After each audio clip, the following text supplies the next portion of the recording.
I was Govinda Singh 1984, Governor of 84 R of SNST Limited, and I just wanted to do a blog regarding Zionism and Chicano history, Aztlan Chicano Mexican history. But before I get into the Mexican Chicano history, I want to talk about Zionism. So, if you were to ask a Zionist, now, what is the reason why they feel they have more right to have a state called Israel in Canaanite-Palestinian territory in Jerusalem? And they will say God promised it to them. And then then a scientist, a social Darwinian, someone who believes that humans evolved from organisms within the depths of the oceans millions upon millions of years ago, and then when the organisms evolved into various species and evolved onto the habitable land with oxygen, made the atmosphere more habitable for organisms to evolve and develop and evolve and survive on the land. Various species from reptiles, birds, insects and mammals evolved into various subgroups, and the various primates evolved. Not just you had the gorillas and chimpanzees and the monkeys in Africa. You had the rhesus monkeys, the langur monkeys, the spider monkeys in South America, and the monkeys, orangutans, the macaque monkeys in Asia. And as centuries went by, millenniums went by, the primates evolved into various human groups and developed languages, developed tools from the Stone Ages to the Bronze Age, the Iron Age, and the various ages, the Electric Age. As centuries went by, humans evolved and developed in engineerings and ideas and inventions, and many thousands of years ago, the evolved primates into humans experienced what is called God consciousness, realized a higher truth, a higher power within them, and they wrote down, or how they realized many thousands of years ago, how they believed the almighty divine energy created us and created mankind.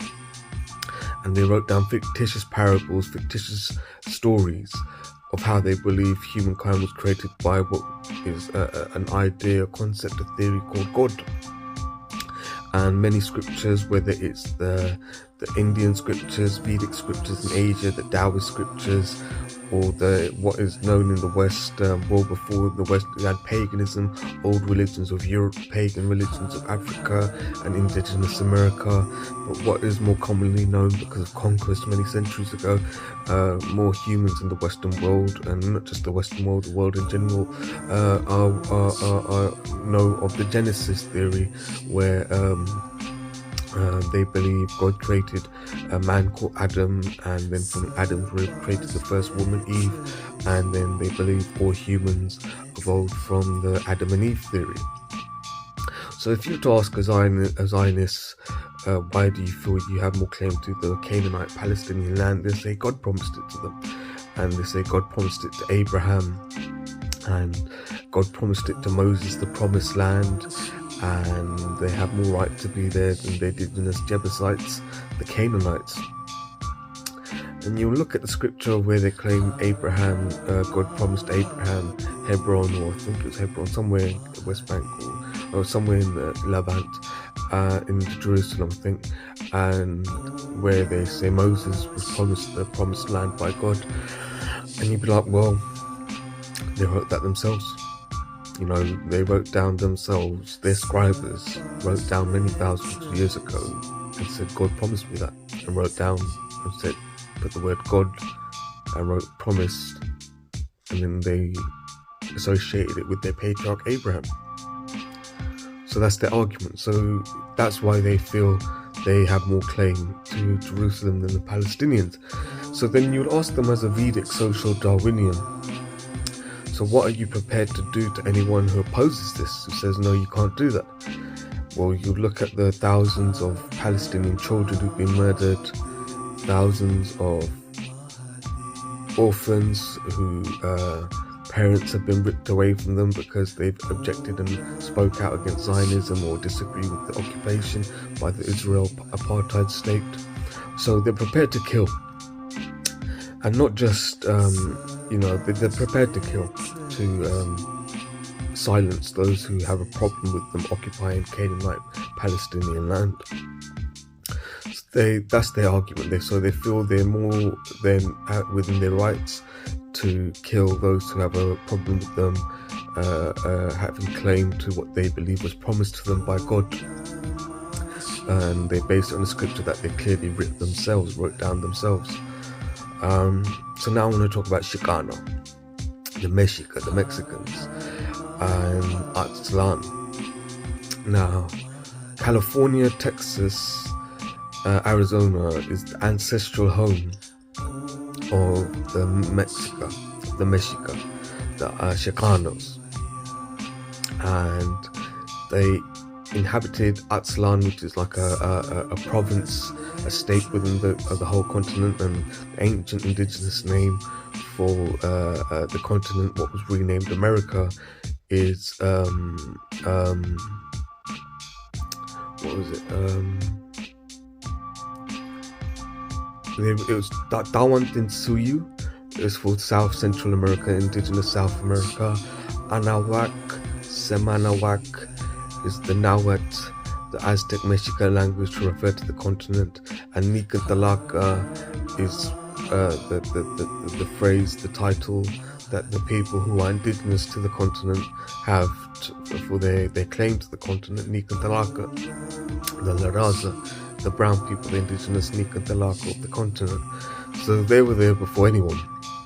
But after the European doctrine of discovery, where the Europeans attacked and said the land now belongs to the Church of Europe, and they divided the continent, drew up borders, and the Spanish and Portuguese initially did it in South America, and then eventually the English and the French and the Spanish had war in the North of America, and the territory got divided, and then eventually the English were victorious.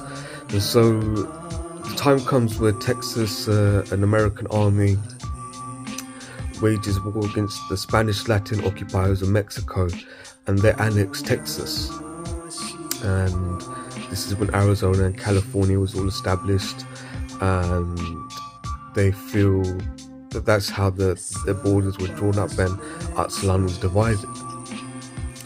So if the Zionists feel they can kill and murder a Palestinian Canaanite, or a Canaanite sympathizer, or make death threats to Indians, Vedic or Taoists, or social Darwinians or neo-pagans of Europe, or positive voodoo, Yoruba, Orishas, or Ashanti, Akan, Ghanaian, or South Africans who are sympathizers for the Canaanite-Palestinian struggle and feel they can intimidate and coerce or make death threats anyone who opposes them claiming Palestinian land, because they feel God promised it to them and that's their ancestral home.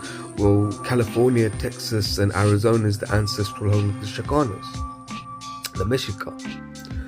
So what can the Mexicans do to those who they believe are an obstacle and object to the Aztlan Chicanos' claim to the ancestral home in Texas, California and Arizona? What can the Mexicans do?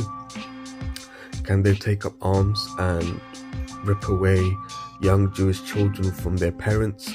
Can they rip away parents from Jewish children? Because no, they can't. No, they'll put their foot down. No, they can't do that.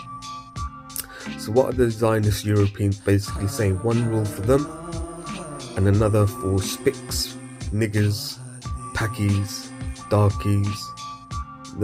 Another rule for ragheads. So it's double standards. So I just wanted to cover that in the book. It's bugging me, something I just wanted to highlight. So I'm just thinking, if the Aztlan Chicano, the Mexica in California, would take up an armed struggle and organize and start shooting European occupiers of the Californian and Texas land and retake what was stolen from them,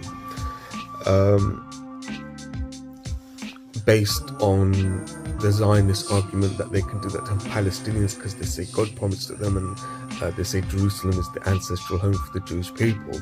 Well, Aztlan, California, Los Angeles, Texas, Arizona is the ancestral home of the Puebla, the native indigenous Americans.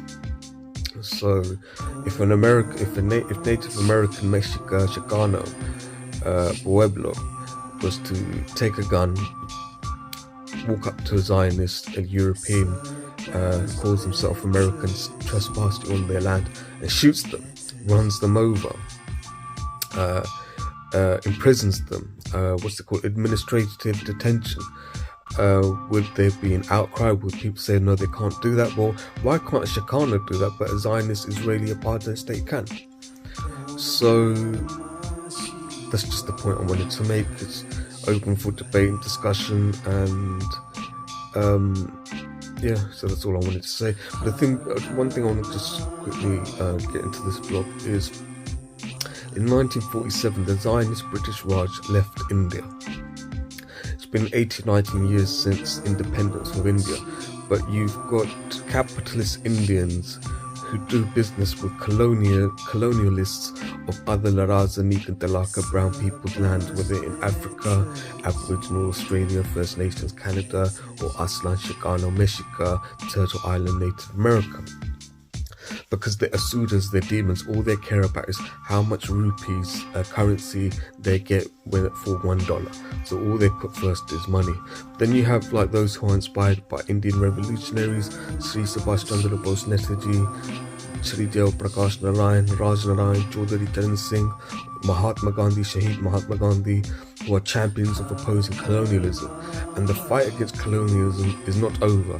So when India is in a position of super mega power, a major player in the world, the true heroes, the anti-corruption India, should be helping our brothers and sisters throughout the world who are still experiencing the negative effects of colonialism. And we should be helping the Chicano, the Mexica, the indigenous South Americans. We should be helping the Canaanite, Native, Kadesh, Palestinians, Philistine, and pushing and not doing business or recognizing the colonialists of other people's land just to get a quick buck. Because imagine we were still colonized in India and we wanted help to fight our colonialist occupiers, but all those who were people of color of other nations who were in a position to help us turned a blind eye to it just because they wanted to do business with our colonialists just so they can make quick money. So it's about principle. So that's all I wanted to say. So that's Gov Love 84 Ari of Oceanist Limited. Namah Shivaya.